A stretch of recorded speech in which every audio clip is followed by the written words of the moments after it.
సంవత్సర కాల బైబిల్ పఠన ప్రణాళికలో 201వ రోజు జూలై 19వ తారీఖు.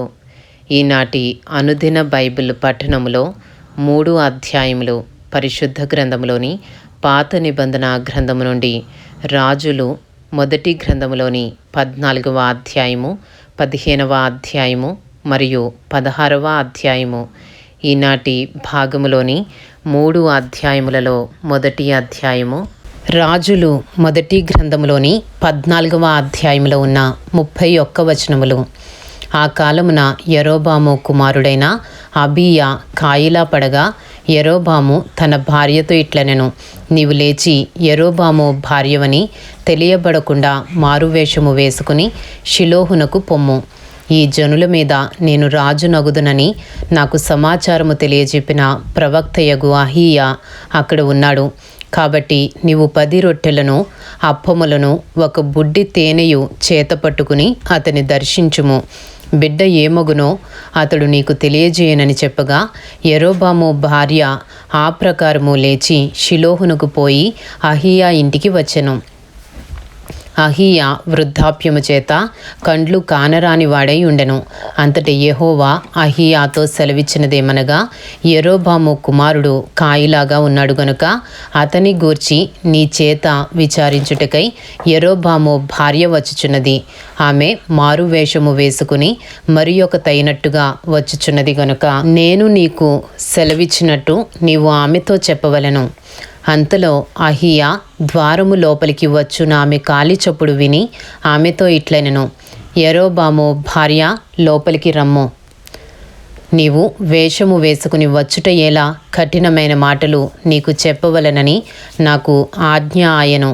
నీవు వెళ్ళి యరొబాముతో చెప్పవలసినదేమనగా, ఇశ్రాయేలీల దేవుడైన యెహోవా ఈ ప్రకారము సెలవిచ్చుచున్నాడు, నేను నిన్ను జనులలో నుండి తీసి హెచ్చింపజేసి ఇశ్రాయేలు వారను నా జనుల మీద నిన్ను అధికారిగా నియమించి దావీదు సంతతి వారి యొద్ద నుండి రాజ్యమును తీసి నీకిచ్చియుండినను నా ఆజ్ఞలను గైకొని మనఃపూర్తిగా నన్ను అనుసరించి నా దృష్టికి ఏది అనుకూలమో దాన్ని మాత్రమే చేసిన నా సేవకుడైన దావీదు చేసినట్టు నీవు చేయక నీకంటే ముందుగా ఉండిన వారందరికంటేనూ అధికముగా కీడు చేసి ఉన్నావు. నన్ను బొత్తిగా విసర్జించి ఇతర దేవతలను పోత విగ్రహములను పెట్టుకుని నాకు కోపము పుట్టించి ఉన్నావు. కాబట్టి యరొబాము సంతతి వారి మీదకి నేను కీడు రప్పించుచు ఇశ్రాయేలు వారిలో అల్పులు గాని ఘనులు గాని లేకుండా మగవారినందరినీ యరొబాము వంశము నుండి నిర్మూలము చేసి పెంట అంతయు పోవునట్లుగా ఒకడు అవతలకు దాన్ని ఊడ్చివేసినట్లు యరొబాము సంతతిలో శేషించిన వారిని నేను ఊడ్చివేయుదును. పట్టణమందు యరొబాము సంబంధులలో మరణమగు వారిని కుక్కలు తినును. బయట భూమిలో మరణమగు వారిని ఆకాశ పక్షులు తినును. యెహోవా మాట ఇచ్చియున్నాడు. కాబట్టి నీవు లేచి నీ ఇంటికి పొమ్ము. నీ పాదములు పట్టణంలో ప్రవేశించినప్పుడే నీ బిడ్డ చనిపోవును. అతని నిమిత్తము ఇశ్రాయేలు వారందరూ అంగలార్చుచు సమాధిలో అతనిని పెట్టుదురు. ఇశ్రాయేలీల దేవుడైన యెహోవా యరొబాము సంబంధులలో ఇతని యందు మాత్రమే అనుకూలమైన దాన్ని కనుగొనెను గనుక యరొబాము సంతతి వారిలో ఇతడు మాత్రమే సమాధికి వచ్చును. ఇదియుగాక యెహోవా తన నిమిత్తము ఒకని ఇశ్రాయేలు వారి మీద రాజుగా నియమింపబోచున్నాడు. ఆ దినముననే అతడు యరొబాము సంతతి వారిని నిర్మూలము చేయును. కొద్ది కాలములోనే ఆయన అతని నియమింపబోవును. ఇశ్రాయేలు వారు దేవతా స్తంభములను నిలిపి యెహోవాకు కోపము పుట్టించియున్నారు గనుక నీటి యందు రెల్లు అల్లలాడునట్లు యెహోవా ఇశ్రాయేలు వారిని మొత్తి ఒకడు వేరును పెళ్లగించినట్లు వారి పితరులకు తాను ఇచ్చిన ఈ మంచి దేశములో నుండి వారిని పెళ్లగించి వారిని యూఫ్రటీసు నది అవతలకు చెదరగొట్టును. మరియు తానే పాపము చేసి ఇశ్రాయేలు వారు పాపము చేయుటకై కారకుడైన యరొబాము పాపములను బట్టి ఆయన ఇశ్రాయేలు వారిని అప్పగింపబోచున్నాడు. అప్పుడు యరొబాము భార్య లేచి వెళ్ళిపోయి తిర్సా పట్టణమునకు వచ్చెను. ఆమె లోగిటి ద్వారపు గడప యొద్దకు రాగానే ఆ చిన్నవాడు చనిపోయెను. జనులు అతనిని సమాధిలో పెట్టి యెహోవా తన సేవకుడైన ప్రవక్తయగు అహీయా ద్వారా సెలవిచ్చిన ప్రకారముగా ఇశ్రాయేలు వారందరూ అతని కొరకు అంగలార్చిరి. యరొబాము చేసిన ఇతర కార్యములను గూర్చియు అతడు జరిగించిన యుద్ధములను గూర్చియు ప్రభుత్వమును గూర్చియు ఇశ్రాయేలు వారి రాజుల వృత్తాంతముల గ్రంథమందు వ్రాయబడి ఉన్నది. యరొబాము ఏలిన దినములు 22 సంవత్సరములు. అతడు తన పితరులతో కూడా నిద్రించగా అతనికి మారుగా అతని కుమారుడైన నాదాబు రాజాయెను. మొదటి రాజులు 14వ అధ్యాయము 21వ వచనము నుండి. యూదా దేశమందు సొలొమోను కుమారుడైన రెహబాము ఏలుచుండెను. రెహబాము 41 సంవత్సరముల వాడైనప్పుడు ఏలనారంభించెను. తన నామమునుంచుటకై ఇశ్రాయేలీల గోత్రములన్నిటిలో నుండి యెహోవా కోరుకునిన యెరూషలేమును పట్టణమందు అతడు 17 సంవత్సరములు ఏలెను. అతని తల్లి అమ్మోనీయురాలు, ఆమె పేరు నయమా. యూదావారు యెహోవా దృష్టికి కీడు చేసి తమ పితరులు చేసిన దానంతటిని మించునట్లుగా పాపము చేయుచు ఆయనకు రోషము పుట్టించిరి. ఎట్లనగా వారును ఎత్తైన ప్రతి పర్వతము మీదను పచ్చని ప్రతి వృక్షము క్రిందను బలిపీఠములను కట్టి విగ్రహములను నిలిపి దేవతా స్తంభములను ఉంచిరి. మరియు పురుషగాములు సహా దేశమందుండిరి. ఇశ్రాయేలీల ఎదుట నిలువకుండా యెహోవా వెళ్ళగొట్టిన జనులు చేయు హేయ క్రియల ప్రకారముగా యూదావారును చేయుచూ వచ్చిరి. రాజైన రెహబాము యొక్క 5వ సంవత్సరమందు ఐగుప్తు రాజైన షీషకు యెరూషలేము మీదికి వచ్చి యెహోవా మందిరపు ఖజానాలోని పదార్థములను రాజనగరు యొక్క ఖజానాలోని పదార్థములను ఎత్తుకుని పోయెను. అతడు సమస్తమును ఎత్తుకుని పోయెను. సొలొమోను చేయించిన బంగారపు డాళ్లను అతడు ఎత్తుకుని పోయెను. రాజైన రెహబాము వీటికి మారుగా ఇత్తడి డాళ్లను చేయించి రాజనగరు ద్వారపాలకులైన తన దేహ సంరక్షకుల అధిపతుల వశము చేసెను. రాజు యెహోవా మందిరమునకు వెళ్ళినప్పుడెల్లా రాజదేహ సంరక్షకులు వాటిని మోసుకుని పోయి అతడు తిరిగి రాగా వాటిని తమ గదిలో ఉంచిరి. రెహబాము చేసిన ఇతర కార్యములను గూర్చియు అతడు చేసిన వాటన్నిటినీ గూర్చియు యూదా రాజుల యొక్క వృత్తాంతముల గ్రంథమందు వ్రాయబడి ఉన్నది. వారు బ్రతికినంత కాలము రెహబామునకును యరొబామునకును యుద్ధము జరుగుచుండెను. రెహబాము తన పితరులతో కూడా నిద్రించి దావీదు పురమందున్న తన పితరుల సమాధిలో పాతిపెట్టబడెను. అతని తల్లి నయమాయను ఒక అమ్మోనీయురాలు. అతని కుమారుడైన అబీయాము అతనికి మారుగా రాజాయెను. ఇంతటితో రాజులు మొదటి గ్రంథములోని 14వ అధ్యాయంలో ఉన్న 31 వచనములు పూర్తి చేయబడినవి. ఈనాటి భాగంలోని 3 అధ్యాయములలో 2వ అధ్యాయము రాజులు మొదటి గ్రంథములోని 15వ అధ్యాయంలో ఉన్న 34 వచనములు. నెబాతు కుమారుడును రాజునైన యరొబాము ఏలుబడిలో 18వ సంవత్సరమున అబీయాము యూదావారిని ఏలనారంభించెను. అతడు 3 సంవత్సరములు యెరూషలేమునందు రాజుగా ఉండెను. అతని తల్లి పేరు మయకా. ఆమె అబీషాలోము కుమార్తె. అతడు తన తండ్రి పూర్వము అనుసరించిన పాప మార్గములన్నిటిలో నడిచెను. తన పితరుడైన దావీదు హృదయము తన దేవుడైన యెహోవా ఎడల యథార్థముగా ఉన్నట్లు అతని హృదయము యథార్థముగా ఉండలేదు.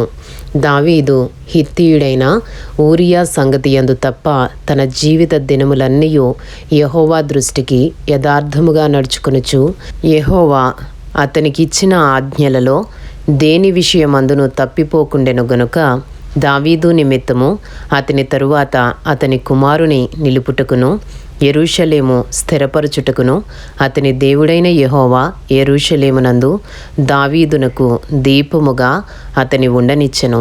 రెహబాము బ్రతికిన దినములన్నీయు అతనికిని యరొబామునకును యుద్ధము జరుగుచుండెను. అబీయాము చేసిన ఇతర కార్యములను గూర్చియు అతడు చేసిన వాటన్నిటిని గూర్చియు యూదా రాజుల వృత్తాంతముల గ్రంథమందు వ్రాయబడి ఉన్నది. అబీయామునకును యరొబామునకును యుద్ధము కలిగి ఉండెను. అబీయాము తన పితరులతో కూడా నిద్రించగా వారు దావీదు పురమందు అతనిని సమాధి చేసిరి. అతని కుమారుడైన ఆసా అతనికి మారుగా రాజాయెను. రాజులు మొదటి గ్రంథము 15వ అధ్యాయము 9వ వచనము నుండి. ఇశ్రాయేలు వారికి రాజైన యరొబాము ఏలుబడియందు 20వ సంవత్సరమున ఆసా యూదా వారిని ఏలనారంభించెను. అతడు 41 సంవత్సరములు యెరూషలేమునందు ఏలుచుండెను. అతని అవ్వ పేరు మయక, ఈమె అబీషాలోము కుమార్తె. ఆసా తన పితరుడైన దావీదు వలె యెహోవా దృష్టికి యథార్థముగా నడుచుకుని పురుషగాములను దేశములో నుండి వెళ్ళగొట్టి తన పితరులు చేయించిన విగ్రహములన్నిటినీ పడగొట్టెను. మరియు తన అవ్వయైన మైక అసహ్యమైన ఒక దాని చేయించి దేవతాస్తంభము ఒకటి నిలుపగా ఆసా ఆ విగ్రహమును చిన్నాభిన్నములుగా కొట్టించి కిద్రోను వారును దాన్ని కాల్చివేసి ఆమె పట్టపు దేవి కాకుండా ఆమెను తొలగించెను. ఆసా తన దినములన్నయూ హృదయపూర్వకముగా యెహోవాను అనుసరించెను గాని ఉన్నత స్థలములను తీసివేయకపోయెను. మరియు అతడు తన తండ్రి ప్రతిష్ఠించిన వస్తువులను, తాను ప్రతిష్ఠించిన వస్తువులను, వెండియు బంగారమును ఉపకరణములను యెహోవా మందిరములోనికి తెప్పించెను. వారు బ్రతికిన దినములన్నిటను ఆసాకును ఇశ్రాయేలు రాజైన బయాషాకును యుద్ధము జరుగుచుండెను. ఇశ్రాయేలు రాజైన బయేషా యూదా వారికి విరోధి అయ్యుండి యూదా రాజైన ఆసా యొద్ద నుండి ఎవరునూ రాకుండాను అతని యొద్దకు ఎవరునూ పోకుండాను రామా పట్టణమును కట్టించెను. కాబట్టి ఆసా యెహోవా మందిరపు ఖజానాలోను రాజనగరు యొక్క ఖజానాలోను శేషించిన వెండి అంతయు బంగారమంతయు తీసి తన సేవకుల చేతికి అప్పగించి హెజ్యోనునకు పుట్టిన టబ్రిమ్మోను కుమారుడును దమస్కులో నివాసము చేయుచు అరామునకు రాజునయున్న బెన్హదదుకు పంపి మనవి చేసినదేమనగా, నీ తండ్రికిని నా తండ్రికిని సంధి కలిగి ఉన్నట్లు నీకును నాకును సంధి కలిగి ఉండవలెను గనుక వెండి బంగారములను నీకు కానుకగా పంపించుచున్నాను. నీవు వచ్చి ఇశ్రాయేలు రాజైన బయషా నా యొద్ద నుండి తిరిగిపోవునట్లు నీకును అతనికిని కలిగిన నిబంధనను తప్పింపవలెను. కాబట్టి బెన్హదదు రాజైన ఆసా చెప్పిన మాటకు సమ్మతించి తన సైన్యముల అధిపతులను ఇశ్రాయేలు పట్టణముల మీదికి పంపి ఈయోనును దానును ఆబెల్బేత్మయకాను కిన్నెరెతును నప్తాలి దేశమును పట్టుకుని కొల్లపెట్టెను. అది బయేషాకు వర్తమానము కాగా రామా పట్టణము కట్టుట మాని తిర్సాకు పోయి నివాసము చేసెను. అప్పుడు రాజైన ఆసా ఎవరునూ నిలిచిపోకుండా యూదా దేశపు వారందరూ రావలెనని ప్రకటన చేయగా జనులు సమకూడి బయషా కట్టించుచుండిన రామా పట్టణపు రాళ్లను కర్రలను ఎత్తుకుని వచ్చిరి. రాజైన ఆసా వాటి చేత బెన్యామీను సంబంధమైన గెబను మిస్పాను కట్టించెను. ఆసా చేసిన ఇతర కార్యములను గూర్చియు అతని బలమంతటిని గూర్చియు అతడు చేసిన సమస్తమును గూర్చియు అతడు కట్టించిన పట్టణములను గూర్చియు యూదా రాజుల వృత్తాంతముల గ్రంథమందు వ్రాయబడి ఉన్నది. అతడు వృద్ధుడైన తరువాత అతని పాదముల యందు రోగము పుట్టెను. అంతటా ఆసా తన పితరులతో కూడా నిద్రించి తన పితరుడైన దావీదు పురమందు తన పితరుల సమాధిలో పాతిపెట్టబడెను. అతనికి మారుగా యెహోషాపాతు అను అతని కుమారుడు రాజాయెను. రాజులు మొదటి గ్రంథము 15వ అధ్యాయంలో ఉన్న 25వ వచనము నుండి. యరొబాము కుమారుడైన నాదాబు యూదా రాజైన ఆసా ఏలుబడిలో 2వ సంవత్సరమందు ఇశ్రాయేలు వారిని ఏలనారంభించి ఇశ్రాయేలు వారిని 2 సంవత్సరములు ఏలెను. అతడు యెహోవా దృష్టికి కీడు చేసి తన తండ్రి నడిచిన మార్గమందు నడిచి అతడు దేని చేత ఇశ్రాయేలు వారు పాపము చేయుటకై కారకుడాయనో ఆ పాపమును అనుసరించి ప్రవర్తించెను. ఇస్సాకారు ఇంటి సంబంధుడును అహియా కుమారుడునైన బయషా అతని మీద కుట్ర చేసెను. నాదాబును ఇశ్రాయేలు వారందరూ ఫిలిస్తీన్ల సంబంధమైన గిబ్బెతోనునకు ముట్టడి వేయుచుండగా గిబ్బెతోనులో బయెషా అతని చంపెను. రాజైన ఆసా ఏలుబడిలో 3వ సంవత్సరమందు బయెషా అతని చంపి అతనికి మారుగా రాజాయెను. తాను రాజు కాగానే ఇతడు యరొబాము సంతతి వారినందరినీ హతము చేసెను. ఎవరినైనా యరొబామునకు సజీవునిగా ఉండనీయక అందరినీ నశింపచేసెను. తన సేవకుడైన షిలోనీయుడైన అహీయా ద్వారా యెహోవా సెలవిచ్చిన ప్రకారముగా ఇది జరిగెను. తాను చేసిన పాపముల చేత ఇశ్రాయేలు వారు పాపము చేయుటకు కారకుడై యరొబాము ఇశ్రాయేలీల దేవుడైన యెహోవాకు కోపము పుట్టింపగా ఈలాగున జరిగెను. నాదాబు చేసిన ఇతర కార్యములను గూర్చియు అతడు చేసిన దానినంతటినీ గూర్చియు ఇశ్రాయేలు రాజుల వృత్తాంతముల గ్రంథమందు వ్రాయబడి ఉన్నది. వారి దినములన్నిటను ఆసాకును ఇశ్రాయేలు రాజైన బయెషాకును యుద్ధము జరుగుచుండెను. మొదటి రాజులు 15వ అధ్యాయము 33వ వచనము నుండి. యూదా రాజైన ఆసా ఏలుబడిలో 3వ సంవత్సరమందు అహీయా కుమారుడైన బయెషా తిర్సాయందు ఇశ్రాయేలు వారినందరినీ ఏలనారంభించి 24 సంవత్సరములు ఏలెను. ఇతడు యెహోవా దృష్టికి కీడు చేసి యరొబాము దేనిచేత ఇశ్రాయేలు వారు పాపము చేయుటకు కారకుడాయనో దానినంతటినీ అనుసరించి ప్రవర్తించెను. ఇంతటితో రాజులు మొదటి గ్రంథములోని 15వ అధ్యాయములో ఉన్న 34 వచనములు పూర్తి చేయబడినవి. ఈనాటి భాగములోని 3 అధ్యాయములలో 3వ అధ్యాయము రాజులు మొదటి గ్రంథములోని 16వ అధ్యాయములో ఉన్న 34 వచనములు. యెహోవా వాక్కు హనానీ కుమారుడైన యెహూకు ప్రత్యక్షమై బయెషాను గూర్చి ఇలాగు సెలవిచ్చెను.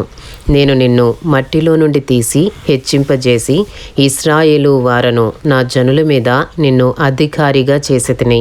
అయినను యరొబాము ప్రవర్తించిన ప్రకారముగా నీవు ప్రవర్తించుచు ఇశ్రాయేలు వారగు నా జనులు పాపము చేయుటకు కారకుడవై వారి పాపముల చేత నాకు కోపము పుట్టించియున్నావు. కాబట్టి బయెషా సంతతి వారిని అతని కుటుంబీకులను నేను సమూల ధ్వంసము చేసి నెబాతు కుమారుడైన యరొబాము సంతతి వారికి నేను చేసినట్లు నీ సంతతి వారికిని చేయబోచున్నాను. పట్టణమందు చనిపోవు బయెషా సంబంధికులను కుక్కలు తినును. బీడు భూములలో చనిపోవు వాని సంబంధికులను ఆకాశ పక్షులు తినును అనెను. బయెషా చేసిన ఇతర కార్యములను గూర్చియో అతడు చేసిన వాటన్నిటినీ గూర్చియో అతని బలమును గూర్చియో ఇశ్రాయేలు రాజుల వృత్తాంతముల గ్రంథమందు వ్రాయబడి ఉన్నది. బయెషా తన పితరులతో కూడా నిద్రించి తిర్సాలో సమాధి చేయబడెను. అతనికి మారుగా అతని కుమారుడైన ఏలా రాజాయెను.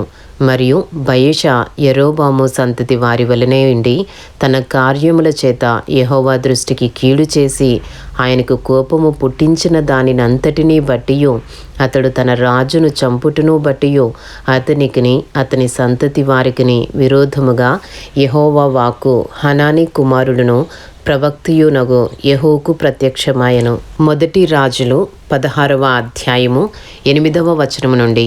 యూదా రాజైన ఆసా ఏలుబడిలో 26వ సంవత్సరమున బయెషా కుమారుడైన ఏలా తిర్సాయందు ఇశ్రాయేలు వారినందరినీ ఏలనారంభించి 2 సంవత్సరములు ఏలెను. తిర్సాలో తనకు గృహ నిర్వాహకుడగు అర్సా ఇంట అతడు త్రాగి మత్తుడయుండగా యుద్ధ రథముల అర్ధభాగము మీద అధికారి అయిన జిమ్రి అతని మీద కుట్ర చేసి లోపలికి చొచ్చి అతని కొట్టి చంపి అతనికి మారుగా రాజాయెను. ఇది యూదా రాజైన ఆసా ఏలుబడిలో 27వ సంవత్సరమున సంభవించెను. అతడు సింహాసనాసీనుడై ఏలనారంభించిన తోడనే బయెషా సంతతి వారందరిలో ఏ పురుషునే గాని అతని బంధువులలోనూ మిత్రులలోనూ ఎవరినే గాని మిగులనియ్యక అందరినీ హతము చేసెను.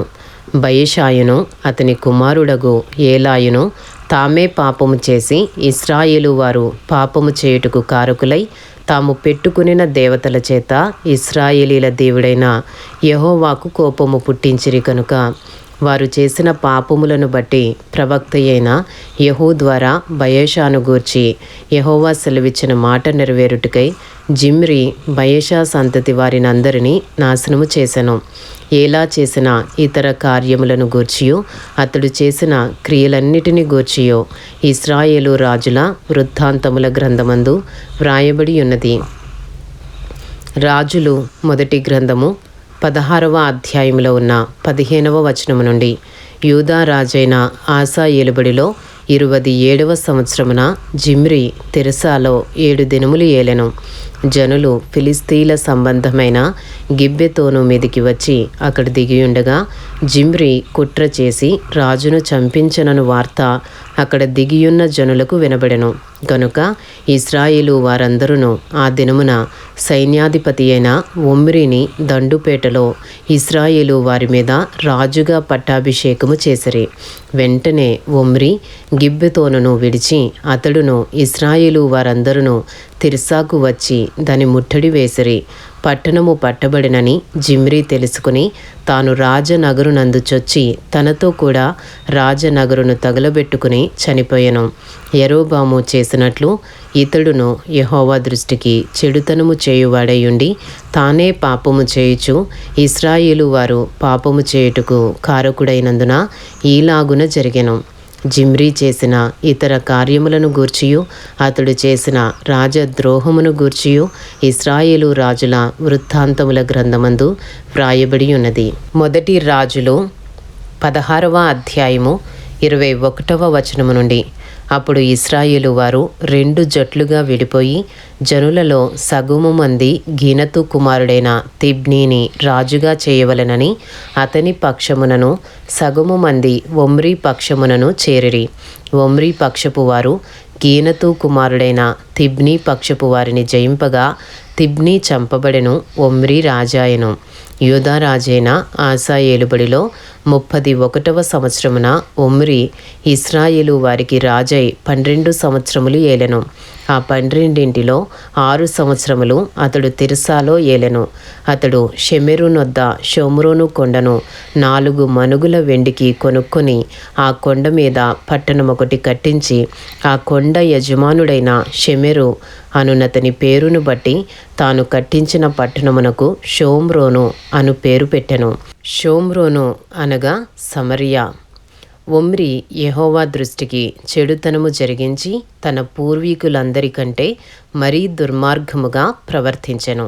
అతడు నెబాతు కుమారుడైన యరొబాము దేనిచేత ఇశ్రాయేలు వారు పాపము చేయుటకు కారకుడై దేవతలను పెట్టుకుని ఇశ్రాయేలీల దేవుడైన యెహోవాకు కోపము పుట్టించెనో దానిని అనుసరించి ప్రవర్తించెను.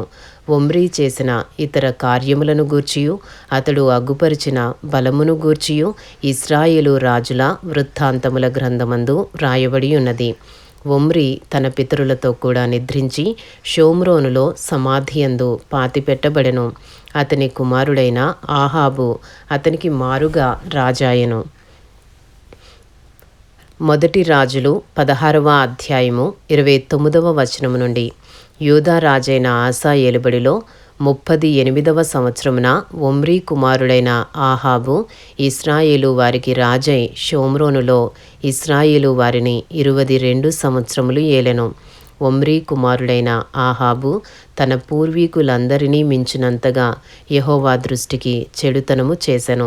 నెబాతు కుమారుడైన యరొబాము జరిగించిన పాపక్రియలను అనుసరించి నడుచుకొనుట స్వల్ప సంగతి అనుకుని అతడు సీదోనీయులకు రాజైన ఎత్బయలు కుమార్తె అయిన యెజెబెలును వివాహము చేసుకుని బయలుదేవతను పూజించుచు వానికి మ్రొక్కుచూ నుండెను. షోమ్రోనులో తాను బయలునకు కట్టించిన మందిరమందు బయలునకు ఒక బలిపీఠమును కట్టించెను. మరియు ఆహాబు దేవతాస్తంభం ఒకటి నిలిపెను.